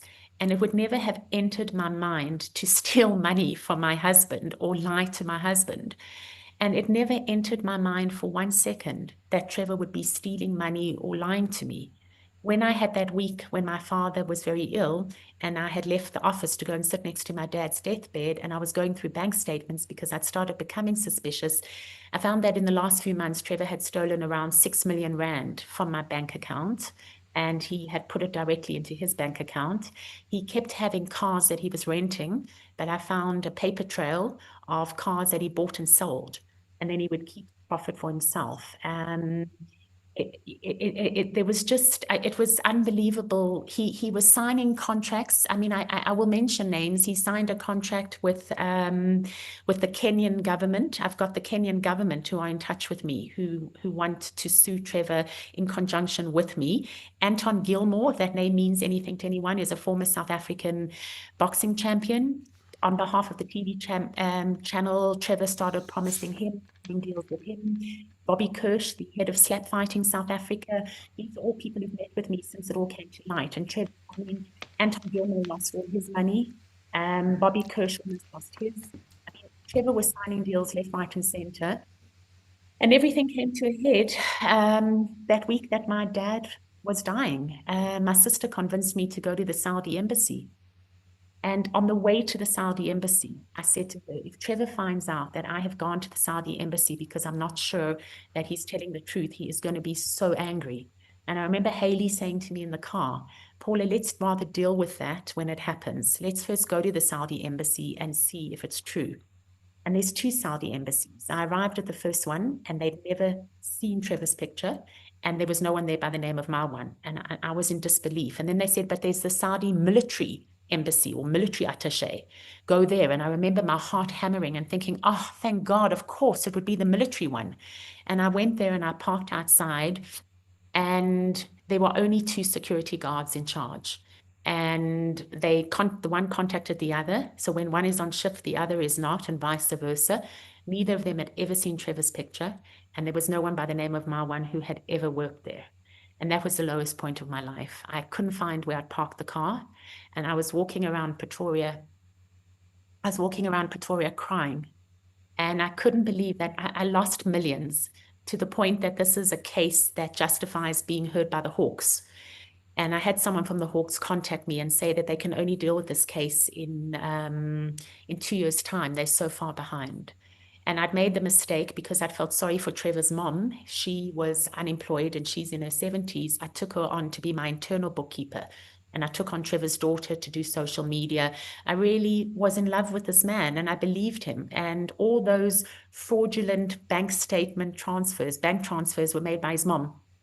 So his mom is as much to blame as he is. I opened cases with the police of theft, of fraud, of misrepresentation. Then the police lost the papers, and then I reopened everything again. I went for legal advice, only to be told that Trevor qualifies with what he does and what I have proof of, that he could land up 35 years behind bars. We're talking millions. And the 6 million he stole is only a small part of it. And that was just the part that he put directly into his bank account. But the problem is, and this is why these guys get away with it, is that he stole all my money. So I need a lawyer. I need to be able to pay lawyers to put him into jail. And now I'm in a situation that I don't have money to put him into jail. It becomes a vicious circle. And when I came back from sitting Shiva to the office, he had locked me out of the office. He had forged his signature. I've got papers. Trevor, I have all the documents with the forged signatures and documents that I never signed, saying that I gave the business over to him, saying that I gave him all the equipment. There was at least another 6 million rand worth of equipment in the office, of cameras and computers. Trevor took all of those. And in the time that my father was dying and died, I wasn't in the office, and I don't know what stories he told the staff, but the staff weren't paid their last month's salaries because I'd run out of money, and I take full responsibility for that. But he managed to convince them that, I don't know what he convinced them, that I decided not to pay them, that there was money and I didn't want to give the money. I called a staff meeting and I explained that the company would have to go insolvent because there was no more money to put into the company. And I asked if anybody in the staff had an idea, wanted to carry on working in some capacity.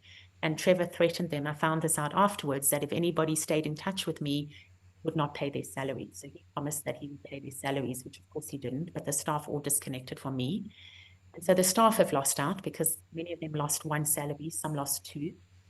And all that equipment has disappeared. I told the police to go to his house as soon as possible because he was going to steal it.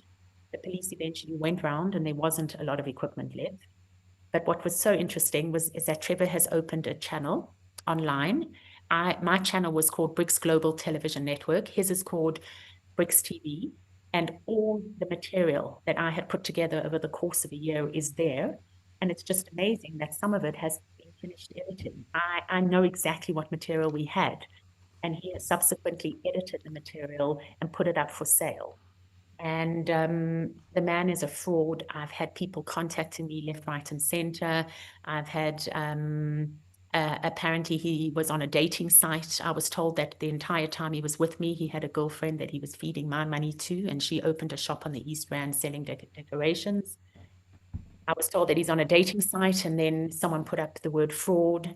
The reason why he's so scared of me going public with his story is because the only thing he has to live on is his reputation, which he's tried to ruin mine. And that's basically where things stand. And I challenge him on anything I've said, because not only is it all true, but I have the documents, the bank statements, the paperwork, everything to back it up. And if I had the money, I would definitely be taking him to court and making sure that he spends 35 years behind bars. So, Paula, what part of the story was true? Was any of it true? And what do you subsequently know? You once told me a story about a tattoo as well. So if anybody has found themselves in this situation, you come out of it and you don't know what to believe. It's as if the entire ground on which you are standing has been pulled from beneath. I married this man. I married the man. And people said, can you be sure that Trevor is even his name? No, I can't. I've subsequently found out that he's married to 2 or 3 other women. I don't know how Home Affairs approved our marriage if he's married to other women, but then I was told that they're women overseas. I started wondering if his mother's really his mother. You actually start doubting your take on reality. I went to the parents' house. His father had died. Maybe his father hadn't died. I think that part of the story is true. I think it is his mother. I did see pictures of Trevor when he was younger, but you honestly start doubting everything. I don't think any of it is true. My brother and sister, and this is something I actually want to say, my brother and sister had hired a private investigator right at the beginning, and it came back that he was a mechanic. And my brother shared that with me, and I told my brother I'm not interested and I don't believe it. And the one thing I was thinking that I do want to share with people is what I have learned, in addition to a million things, is the people who love you most and the people who want the best for you do tell you the truth. Trevor, my mother, my brother, and my sister saw through Trevor from the day they met him. And part of the grooming process is they isolate you from your friends and family because they're not so caught up in it. Your friends and family see through to the person. And I've learned my lesson that I remember putting my hands on my hips and saying, I'm a war journalist. I have looked death in the eyes and I've looked killers in the eyes. But those people were not playing on my emotions. They were not manipulating me. And Trevor, because I really fell in love with this persona, was able to manipulate me in a way I've never been manipulated before. And so if I can publicly say to my mom and my brother and my sister that I'm terribly sorry I didn't listen to them. They were right. And that's the lesson maybe for people who, when we meet someone and we're not sure if the person is who we think they are, is to actually listen to the people who really love us and who really want us to be. Trevor distanced me from my sister, who's my best friend, and from my brother and my mother, and the whole family goes through the trauma. Trevor was the guy who grew up on the other side of town. He comes from Krugersdorp, which in itself maybe, I shouldn't say that because I've had people say that they come from Krugersdorp and they're actually really nice people. Anyway, but I was the good girl at school. I always did so well. And Trevor had tattoos all over and he was the bad boy. And I think maybe some girls can understand that. You get attracted to the bad boy. And I remember the tattoo you referencing is that he had this tattoo on his, I think it's on the inside of his left arm. And on that second date, when I started to fall for him, he said to me, it was in Arabic. And he said it was the name of a 9-year-old girl he had mistakenly killed when he was in Iraq. And he'd written her name on his arm because he wanted to remember for the rest of his life what he'd done. And I even remember saying to him, we must go back to Iraq. If we can find the mother's name, maybe we can go back and do a documentary, but he was never interested in going back to Iraq. And what's so interesting, Howard, is another part of the story is I had a colleague in Gaza when I worked for RT. His name is Shadi, and I never met him. And when the war in Gaza broke out, Shadi was not in Gaza on October the 7th. He was in Istanbul with his family. And Trevor promised that if Shadi comes to South Africa with his kids, he'll get them all South African passports. And that's a completely different story. But he completely lied. And this poor Gazan man, with money he didn't have, he probably borrowed the money, came to South Africa. And the first time I saw Shadi was in South Africa after we'd been colleagues, talking to each other on the phone, day in and day out for maybe the better part of 10, 15 years. The first time I met him was at my office in Sandton, and I introduced him to Trevor. And he took one look at Trevor's Arabic tattoo and started to say, oh, and then stopped himself. And Trevor blushed and I blushed. I thought he understood that it was someone Trevor had killed. But later, Shadi told me in private that the tattoo said, Trevor loves, and then there was the name of the girl that he couldn't read because it was under the top of Trevor's shirt. So Trevor had tattooed the name of at least one woman that he had fallen in love with or conned or whatever Trevor does on his arm. So maybe that's a reason why I should go and learn Arabic. Paula, we have a few more minutes, and please, we ask everyone who's watching if they have questions or comments, now's the opportunity to ask Paula those questions. Please post into the chat on Zoom, on YouTube and Facebook, and Gilana will make sure that all of that is brought across. But Lee asked the question, what was the first thing that made you suspicious? We started running out of money, and Trevor never brought in 1 cent.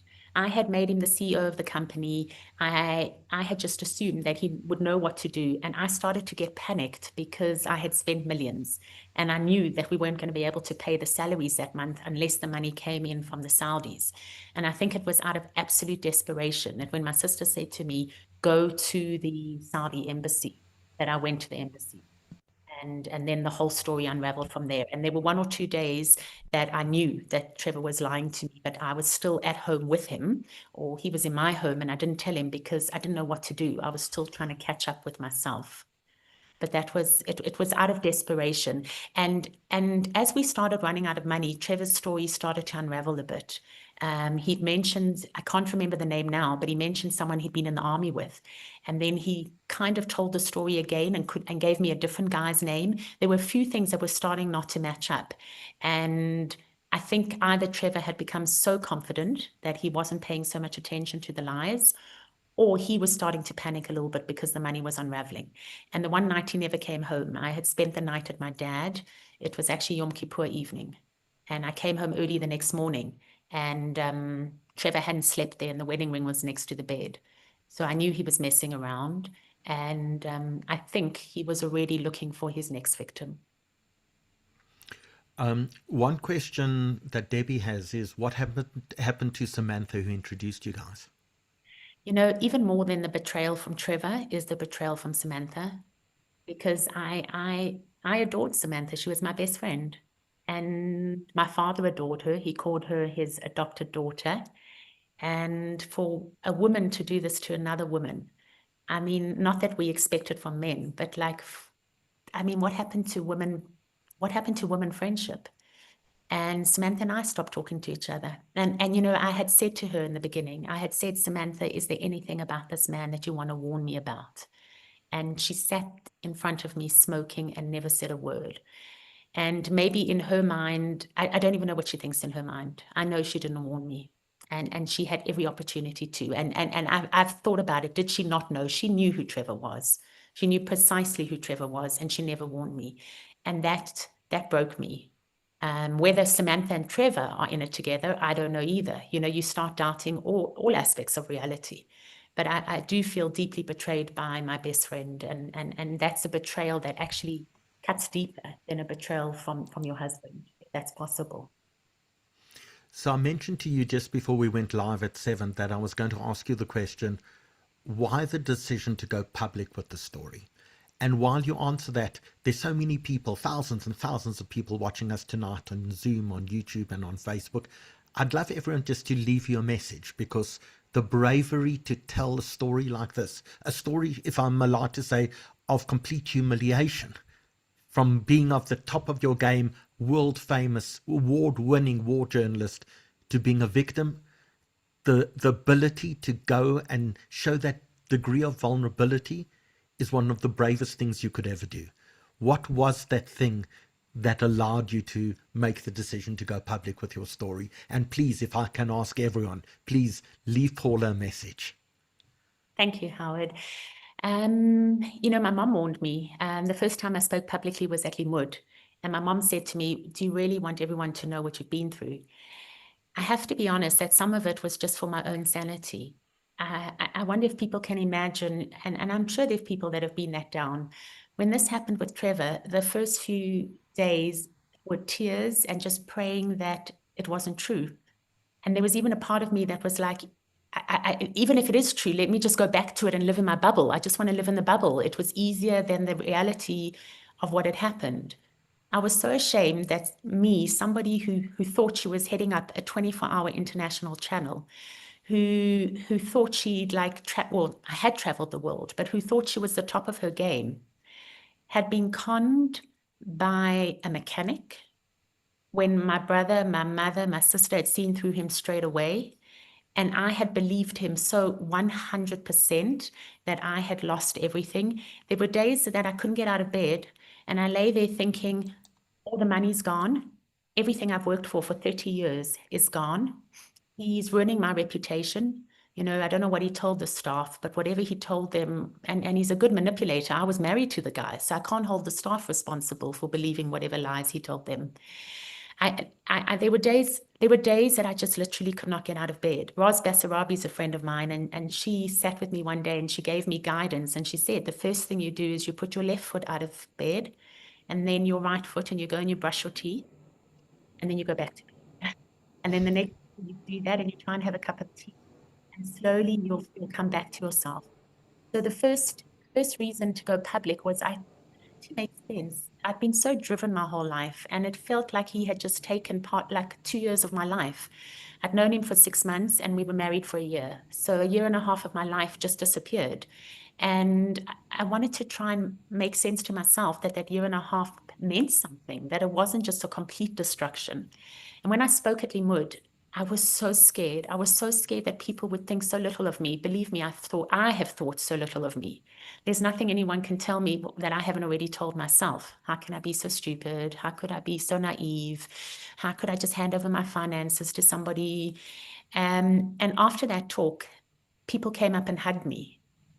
And that was one of the most moving moments of my life. And I'll try not to cry, but it's when the community steps forward And people in your most vulnerable moments show you that they really accept you and that you don't have to be ashamed, that you made a human mistake, that you fell in love.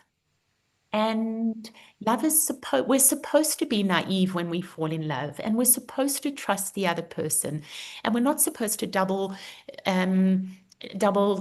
question ourselves or cross-check ourselves as to whether or not we share our finances with our husband. And you're not supposed to go and ask the police for a security clearance on your husband.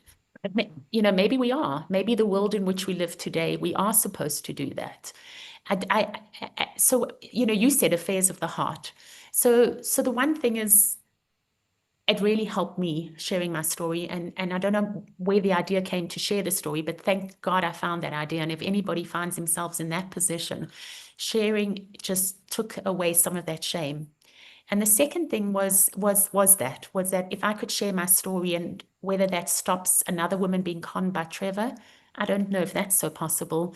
But a few women have contacted me. In fact, I think I mentioned that about a dozen women reached out even before this webinar, just from seeing the advert, and said to me that they'd been in similar positions. And I know how they feel, and they know how I feel. And it's that shame that keeps us quiet. And if we can kind of just help each other speak out and know that we're not alone, there's something so beautiful and so healing in knowing that you're not alone.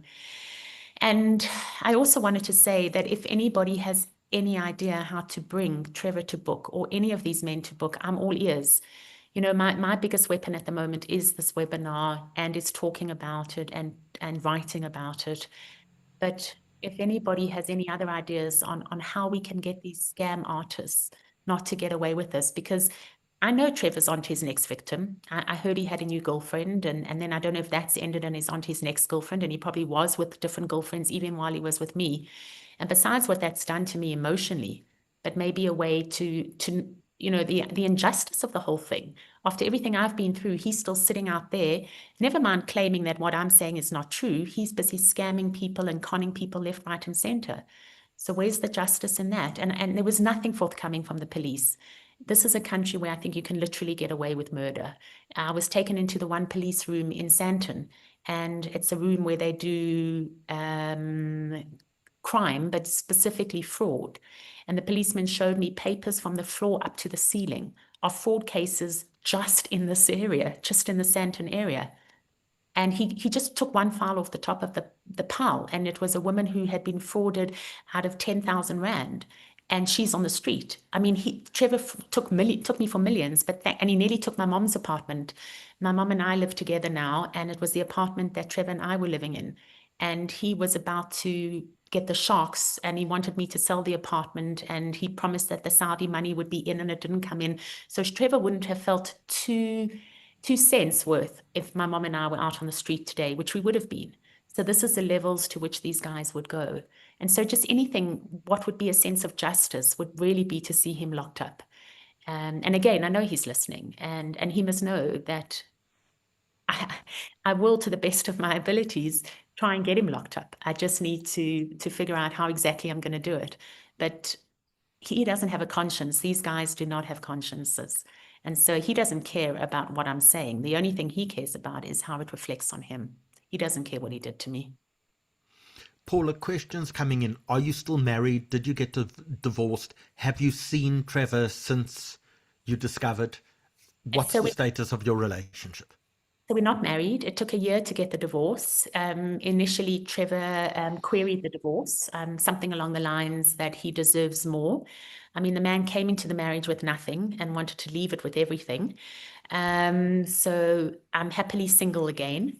My cousin said to me, I should look at the one bright side, is that I'm now 50, I'm going to be 53 this month. And he said, when you're 53 and you've never been married, my cousin's 60, he said, people always look at you and wonder, why have you never been married? He said, at least now, if you say you're divorced, it's a little bit more socially acceptable. So maybe I can say I'm a divorcee rather than just being single my whole life. I regret the time he took from my dad. You know, money is one thing, but my father. And I was so close to him. And those last few months when I could have been sitting with my dad and talking with my dad and having something real in my life and not wasting it with Trevor. I don't know if this question's come in, but people often ask me about the cancer. It was all a lie. And he always used to tell me that he was going for checkups. And a few times I said, please, can I come with you? And he always used to say to me, I want a wife, not a nurse. So I don't know where he was going in those checkups, whether it was to girlfriends or whether it was to the casino. Another question I often get is, where do I think the money went? I think he's a gambler. Again, I'm not even sure who this man was. And I think he's probably gambled everything away. So, Paula, what does your future look like? What are you doing now? So it's all kind of collided, and I'm really hoping, and I'm trying to enter the speaking circuit in South Africa and abroad, and two kind of messages. The one is, I think I'm a bit tired of going to physical war zones. Not to say I'll never go again, but I think it's really interesting if you look at the information war zones that we're all living in. Every time you open your phone, I was talking about it a little bit earlier. And so I've started putting together training courses and giving presentations, and I really am hoping I can make a career out of showing people the tactics that are used in physical war zones that are repeated in information war zones. And I think this might hit people harder or closer at home, because many people might not actually go to a physical war zone or want to go to one. But whether you want to or not, you are in an information war zone. And the question I'm so often given is, how do I know what to believe? And which news networks can I trust? So that whole minefield, literally, is where I see myself entering academically. I have a master's to finish in Israel. I'll go back to Israel later in the year. And then parallel to that, I do think there's some irony that here you have a seasoned war journalist who got conned, and the tactics or the whole pool of deception, the whole grooming for how Trevor conned me is actually how information warfare works.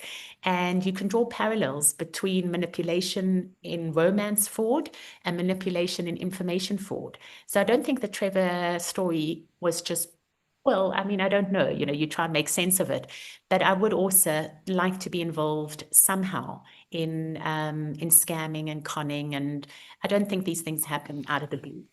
When you say you'd like to be involved in scamming and conning, I presume not in the same way that Trevor was. Not actually doing it myself, but involved in organizations that are fighting it. Online, and they call it romance fraud, is one of the fastest growing manipulations out there. And obviously we don't know the true figures because people are so embarrassed to come forward. I know of many, and I'm embarrassed as a woman. A man who gets conned, particularly in a romance situation and framework, is 100 times even more embarrassed, I would imagine. And I know men who've been conned and fraud romantically. And so lend myself, and if there's any good that can come out of my story, please God, I can be involved in the efforts to try to stop it happening to other people. Let's try and give some advice to people as well, because we've got a big audience watching us this evening. I want to tell the story of one of my next door neighbors who was on Tinder, and he met a woman on Tinder, and she asked him what he did, and he told her where he worked, and the next thing she asked for nudes, which he sent her.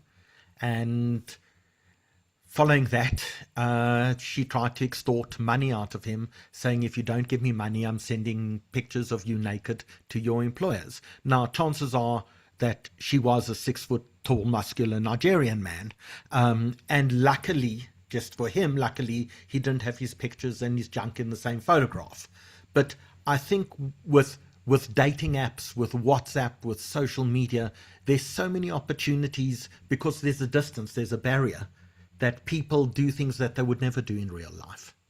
And so, Paula, if maybe you can give people some advice in the closing moments of our webinar, what you look out for, what are the red flags, and what are the things that should be ringing those bells and creating a little more suspicion in our lives and our relationships, not just in love, but generally.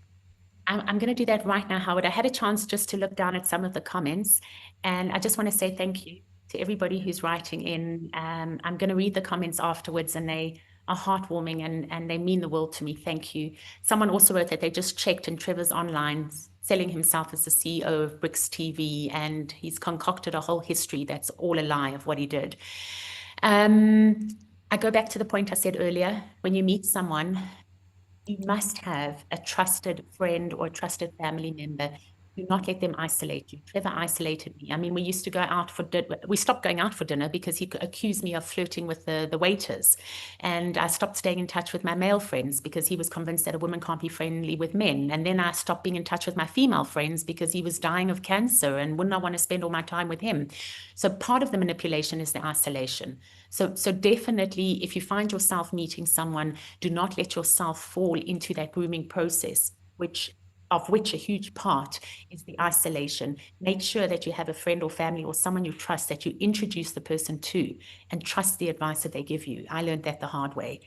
I'm very scary of online dating. I don't think I would do it. I know that there's a lot of these online dating apps that have inbuilt security, and I know there's a lot online about how to stay safe in the online dating world. So if people are doing online dating, I don't know how to stay safe in online dating, but I very much encourage you to read that. Howard, here's a scary story I got told where you have, I mean, we're talking about fraud, and one of the comments here was you get all kinds of fraud. Obviously, you get financial fraud as well, which is huge. And, you know, you have eye detection that sometimes is used if you want to go into a bank account where his partner was sleeping and he held up the laptop and he was able to enter his partner's banking account even though his eyes were closed, because you can do eye detection with closed eyes. So the kind of advances that are being made in fraud are unbelievable. I had a phone call the other day from the bank phoning to warn me that money has been taken out of my dad's bank account. And when I told them my father is dead, then the phone was put down because they didn't obviously know how to follow up with that. So there's fraud left, right, and center. I don't really have good advice in general. That's exactly what I plan to work on. But I think that everyone has to be aware that there is fraud happening all the time, whether it's with our bank apps, whether it's with people. And you can't do everything in person anymore. And we're moving more and more into a digital world, which means that online fraud is going to become probably the #1 concern that we all have. So this is something we need to focus on, is teaching our children how to be safe and teaching ourselves how to be safe. Paula Slier, we've been going for nearly 2 hours now. You've given us so generously of your time, and more importantly, you've given so much generously by sharing this remarkable life and remarkable story. I wanted to make sure that we didn't just tell the story of the fraud, because as a remarkable and terrible and amazing as that story is, you have lived a life like no other person. And I thought it would be remiss if we didn't start at the beginning, the stories of the SABC, the stories of Snuki Zikalala, the stories of the Arab Spring and Al-Qaeda and ISIS and Libya. We can't tell that story, the second part, without understanding the remarkable human being that you are. I think you've made some weird and crazy decisions in life. I think joining RT was a crazy and probably wrong decision. Staying with RT was a wrong decision. Getting together with Trevor was a wrong decision. But you know something? All of life is a great journey. And the important thing is that we learn every step of the way. It's certainly been a life that should be written down in books and probably a television series made about it. But more importantly, you have stolen the heart of everyone who's watched this evening. You've seen these hundreds and hundreds of messages that have come in this evening, messages of support and love for you. If ever there was a sense that you've been embraced by people, I think you're going to get that sense tonight. I'm going to leave the chat open for another 5 minutes, but Paula Slier, my heart absolutely goes out. We've known each other for 30-something years, and each time I see you, my love for you just grows and grows. Thank you. And Howard, well, firstly, thank you for the opportunity to tell my story. And again, I'm starting to read some of these messages, and they mean the world to me. Thank you. And you're right. I mean, life is an adventure, and I'm not the only person who this happened to. And please God, there won't be too many people here tonight who have had it happen or will have it happen. But I guess these things make us stronger. And as you say, they're a chapter in our life, they're an adventure. And I'm looking forward to the time that Trevor is just going to be one of those adventures and a chapter in a book that's going to have many more chapters from now onwards. I think he thought that he had destroyed me and that I would never get out of bed. And this is also part of my story, is recovering from this and moving forward. And so maybe I should thank him for the opportunity to show my strength, because I think our strength comes from times in our lives that are very difficult. So Howie, thank you for having me here and for the opportunity to share. Paula, in case you think I don't listen to you or remember the things you tell me, I want to just tell a humorous comment that you probably told me 5 years ago. We were sitting at the Grand together with your parents, strippers all around us. Already, yeah. and your boyfriend at the time, Avi, there, and you turned to me and said, you know, you said to me, I don't speak any Hebrew and he doesn't speak any English. But the more Hebrew I learn and the more English he learns, the more we realize we have less and less in common. And we were together for 12 years. A perfect time learning the language. Exactly, a perfect relationship. Paula Slier, thank you so much for joining us this evening, and to the so many thousands and thousands of people who've tuned in and watched. We'll see you again soon, but thank you for sharing your hearts and your comments with Paula. I'll leave the chat open for the next 5 minutes or so. Good night, everyone. Good night. Thank you.